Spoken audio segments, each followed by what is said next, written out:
بسم اللہ الرحمن الرحیم۔ حضور اکرم صلی اللہ علیہ وآلہ وسلم نے فرمایا، دین کے لیے تین چیزیں آفت ہیں: بد کردار عالم، ظالم حکمران اور جاہل مجتہد۔ بھول جانا علم کے لیے آفت ہے، اور علم نااہلوں کے حوالے کرنا اسے ضائع کرنا ہے۔ اللہ کے ہاں اس کے بندوں میں سے ناپسندیدہ ترین بندہ وہ ہے جس کے کپڑے اس کے عمل سے اچھے ہوں، یعنی اس کا لباس تو انبیاء جیسا اور عمل ظالموں کا ہو۔ بغاوت بہادری کے لیے آفت ہے، فخر کرنا خاندانی شرافت کے لیے آفت ہے، احسان جتانا سخاوت کے لیے آفت ہے، خود پسندی حسن کے لیے آفت ہے، جھوٹ کلام کے لیے آفت ہے۔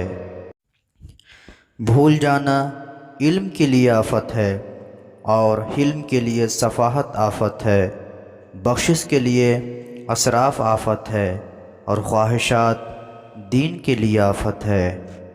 جب تمہیں دعوت دی جائے تو قبول کرو، میں غلاموں کی طرح کھاتا ہوں اور غلاموں کی مانند بیٹھتا ہوں۔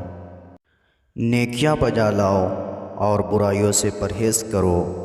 جب لوگوں کے درمیان سے اٹھو تو اپنے بارے میں ان سے جو کچھ سننا پسند کرتے ہو ایسا ہی عمل بجا لاؤ، اور جو کچھ اپنے بارے میں ان سے سننا پسند نہیں کرتے ہو ایسے کام سے باز رہو۔ خداوند عالم کسی مومن کے قاتل کی توبہ قبول نہیں کرتا۔ خداوند عالم کسی بدعتی کے عمل کو قبول نہیں کرتا مگر یہ کہ وہ اس بدعت کو چھوڑ دے۔ گستاخی کے مقابلے میں بردباری اور محروم کرنے والے کو عطا کرتے ہوئے اللہ کے ہاں بلند مقام حاصل کرو۔ جو تمہاری طرف دوستی کا ہاتھ بڑھاتا ہے تم اس کے ساتھ دوستی کرو، کیونکہ ایسی دوستی پائیدار ہوتی ہے۔